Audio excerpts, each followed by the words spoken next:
when I look at other people who've had your jobs, one of them is Anthony Gardner. He has tweeted overnight, like millions of Americans I studied in high school, coup d'etat only happen in banana republics and never in the U.S. Well, we know now that democracy is fragile and must be defended everywhere, including the U.S. God lesson. What we saw last night, in your opinion, is it a form of coup? How would you describe what you witnessed?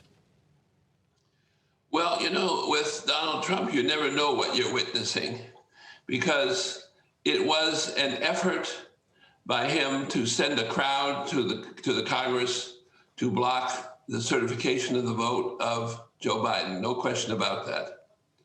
Was that a strategy, or whether it was his mental weakness? One might use the word insanity. There's a great deal of discussion going on right now over whether he is, in fact, even able and can be trusted with the office of president, because he's so erratic and because he sends off arrows into the air like this one. So was it a coup? Was it an attempted coup? It certainly looked like one. Is that what he had in mind? You can never tell.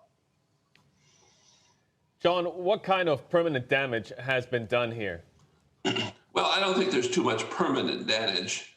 The very good news is that the leaders of the Senate and the House got together and put the thing back together again. And as you just mentioned, they're meeting right now to try to get through the certification this evening.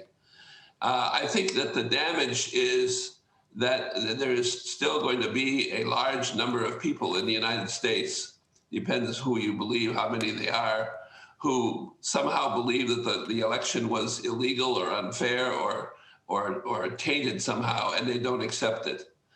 This has happened before in the past, but it has never happened with such drama as we have today. So it will, in fact, be a burden for President Biden when he takes over. It will give him a very big task to do to try and calm things down, work with the Republicans. There was, however, some very good news for Biden today, probably much better news than this was bad news, and that was the two senators, the two candidates who won the Senate seats from Georgia. That gives the Democrats a majority in the Senate.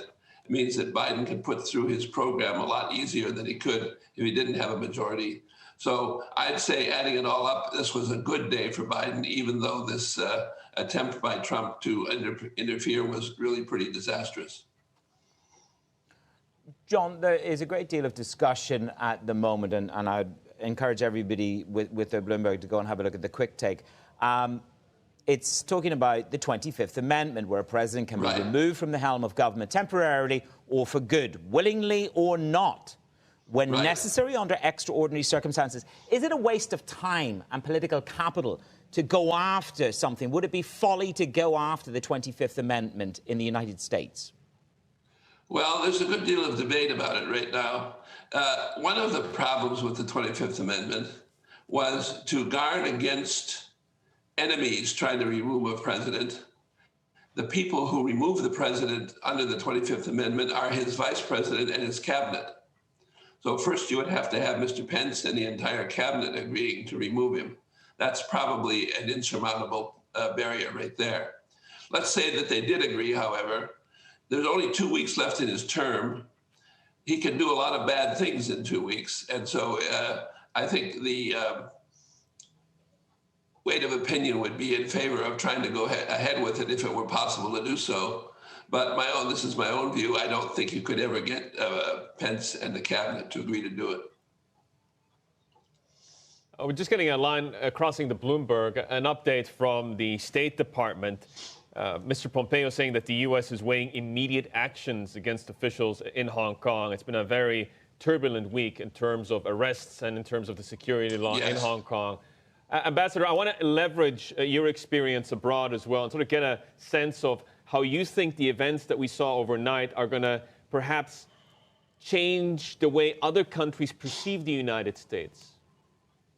Well, that's been going on for 4 years, or probably even more than 4 years. In the last 15 or so years, the United States has been systematically withdrawing from leadership roles from active management, from active pushing of issues in the, shall we say, the international arena. Our presence in Europe is much less active than it used to be. We have almost withdrawn completely from the Middle East. Our policy in Asia is mostly bombast. The Trans-Pacific Partnership, which would have been a major, major geopolitical advantage for America, was abandoned. So we've been abandoning our world role quite significantly over the past 15 or so years. This won't help. Trump hasn't helped. And Biden is an avowed internationalist, and he says he wants to rebuild the American international role. More power to him. I'm a diplomat. I am in favor of that. But he's going to find it pretty hard to do because our allies and our adversaries have found new channels of doing business. And sometimes we get mad at the Europeans in particular for things such as the investment agreement with China. But, you know, given the picture that we've been presenting over the past few years, one can hardly blame them.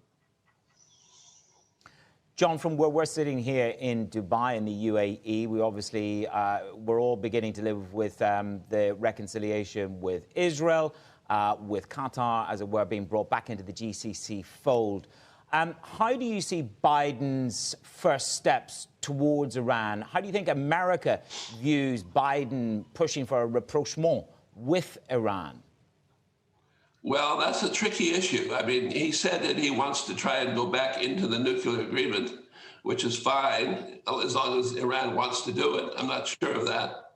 But secondly, of course, one of the reasons that Trump found a lot of support for getting out of the agreement is that Iran hasn't really reduced its support of terrorism around the world, and especially in the Middle East. And so it can't be seem that Biden is somehow closing a blind eye to terrorism. The other big issue, the really big issue in the Middle East, of course, is Syria, where the United States has been very weak there, and Obama was very weak there. The Russians have gained a certain amount of stature there. Turkey has gained stature. This is a real explosive issue. I have no idea what Biden's views are on it. He has not said anything about it publicly. But he's going to be faced with a major confrontation in Syria quite soon. And I'm not sure that it'll be very easy for the United States to get out of it.